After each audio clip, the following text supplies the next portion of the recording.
Vraie Voix Sud Radio, le coup de projecteur des vraies voix. C'est fini! Aujourd'hui et pour toujours, le Paris Saint-Germain remporte la Ligue des Champions! Ça fait tant d'années qu'on attend cette Ligue des Champions. On a souffert, il y a eu beaucoup de démontadas, beaucoup de désillusions. Là, on va profiter, on va célébrer. Ligue 1 UEFA, pour l'année 2024-2025, passerait de 138 à 149 millions d'euros et leurs sponsors devraient s'acquitter de bonus de victoire non négligeables. Il faut célébrer la victoire avec eux. Ils l'ont fait pour le peuple, et nous on est le peuple en fait. Donc on va les voir et on va crier avec eux et chanter avec eux. Une manne qui, amenuisée par le paiement des primes de performance aux joueurs et au staff, resterait cependant anecdotique face à l'immense satisfaction de supplanter enfin le rival marseillais. Et les joueurs et le staff du PSG vont partager donc leurs primes avec les 700 salariés du club suite à cette victoire magnifique en Ligue des Champions. Sur le terrain, le club parisien a fait forte impression par son sens du collectif, sans les stars, qui avaient marqué, je vous rappelle, les précédentes saisons. Alors parlons vrai, est-ce que l'absence de stars est pour quelque chose dans ce changement au sein du club? Et la question, partage des primes avec les salariés, humilité des joueurs, le PSG peut-il devenir un exemple? Vous dites non à 55%, vous voulez réagir, le 0826 300 300. Clément Pernia est avec nous, journaliste football, auteur des livres Un Paris Saint-Germain héroïque, apparaître prochainement chez Amphora, et Une histoire populaire du PSG, déjà paru chez Hugo Sport. Bonsoir, merci d'avoir accepté notre invitation. Mon cher Philippe, finalement, entre le collectif, entre ces petits jeunes qui sont plutôt très sympas, entre ce que propose Nasser finalement de partager, le PSG est en train de se transformer? Alors, je ne crois pas, pour répondre directement à la question de Sud Radio, je crois que le PSG va encore mettre du temps pour entrer véritablement, au-delà de la victoire éclatante du 31 mai, dans le cœur des Français. Mais j'exprime sur certains points un point de vue strictement personnel. D'abord, l'État du Qatar, je n'en raffole pas. Il le soutient, il le paye. Le président du PSG ne m'apparaît pas comme un homme totalement intègre. L'équipe du PSG est fabuleuse et j'ai dit tout à l'heure à quel point, mais ce qui est une bonne chose, la répartition des primes, ça permettra peut-être d'équilibrer ce que les sommes versées aux joueurs ont parfois de délirant. Françoise Devoix. Oui, je ne suis pas sûr qu'il y ait cette attraction comme a pu représenter Saint-Étienne par exemple ou Marseille, parce que ce sont des clubs issus qui sont populaires en réalité au sens social. De ville populaire, au sens social du terme. Et c'est ça la seule différence, je pense, avec le PSG. Et c'est bien sûr le Qatar derrière. Moi, je l'ai dit publiquement, j'étais tellement heureuse du PSG, mais je ne peux pas me satisfaire parce qu'il y a le Qatar. Et que le Qatar, pour moi, ça implique tant de choses sur le plan géopolitique aujourd'hui. Donc, je ne crois pas que ça puisse atteindre la ferveur qu'ont pu avoir les Verts ou Marseille, parce que ce sont des clubs vraiment de ville populaire. Jean-Michel Fauvergue. Oui, ça c'est tout à fait exact. Le PSG, c'est un club construit. C'est pas issu du terroir, si j'ose m'exprimer ainsi. Absolument. Et donc il part avec un temps de retard là-dessus.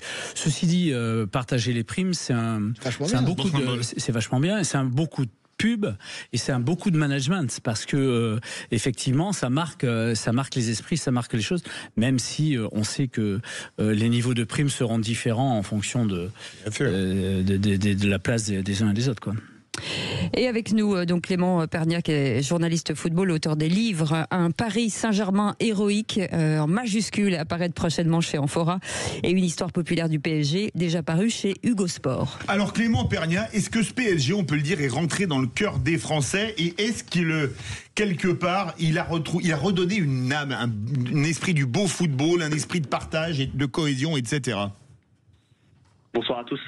Oui, absolument. On peut dire que le PSG est rentré dans le cœur des Français hier, et en cela, je suis désolé, mais je suis en profond désaccord avec ce qui a été dit sur votre plateau.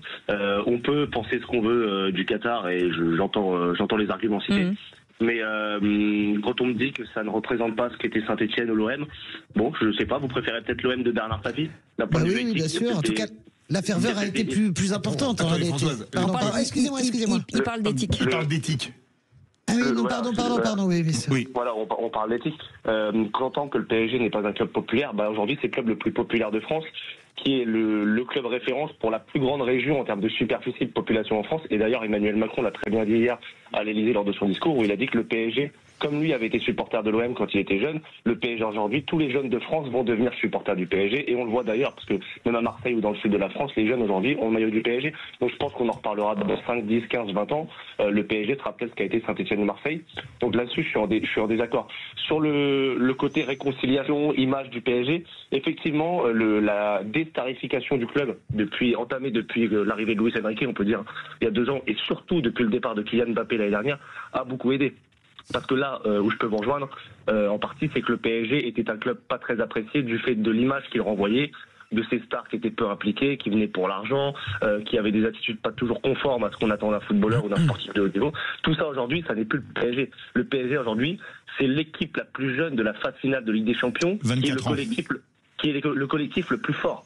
Vous imaginez gagner 5-0 en finale de Ligue des Champions? Oui, je crois que c'est Emmanuel Petit qui disait ce week-end, c'est le plus grand exploit de l'histoire du foot français après France 98. Et je pense qu'on peut le dire. Oui. Mais excusez-moi, il a juste en plus réussi à changer un peu Marquinhos parce que il n'était pas comme ça. Non, mais c'est vrai qu'il était. Moi, j'ai adoré Marquinhos. J'ai adoré son. Moi, j'ai toujours adoré Marquinhos. C'est comme Verratti, tout ça. C'est des joueurs que j'ai toujours beaucoup aimés. Je ne remets pas en cause du tout la performance qui est juste exceptionnelle, stratosphérique. Là, nous sommes en train de parler de est-ce que ce club est en train de gagner le cœur des Français. Je vous dis que pour le moment, en tout cas, la fièvre stéphanoise des Verts, la fièvre marseillaise, je ne parle pas d'éthique parce que je ne vais pas comparer Bernard Tapie au Qatar parce que là, on en sort pas. Je ne vous en parle pas de ça. Je vous dis simplement que dans le cœur et dans l'implication, il y a probablement quelque chose qui reste encore à accomplir. Oui, mais une ancienne génération. Du PSG, mais on n'est rien de dramatique à dire ça. Ce club n'est pas aimé par l'ensemble de la France, c'est pas vrai. J'entends ce que vous dites et je dirais que ça a été vrai il y a quelques années encore, mais quand j'ai vu ce qui s'est passé ce week-end, où il y avait dans toute la France les centres-villes, les ronds-points, les avenues qui étaient aux couleurs du PSG, ce qui n'était pas le cas, je vous l'accorde, il y a quelques années, notamment en 2020 quand le PSG était en finale de Ligue des Champions. C'est vrai qu'il y a longtemps eu ce désamour pour plein de raisons que j'ai évoquées tout à l'heure. Je crois vraiment que c'est en train de changer. Je crois vraiment que c'est en train de basculer. Et ben voilà, ce sera le mot de la fin. Merci Clément Pernia. Merci beaucoup en tout cas Clément Pernia, journaliste football, auteur des livres à Paris Saint-Germain héroïque. Je vous conseille d'aller l'acheter, à apparaître prochainement chez Amphora.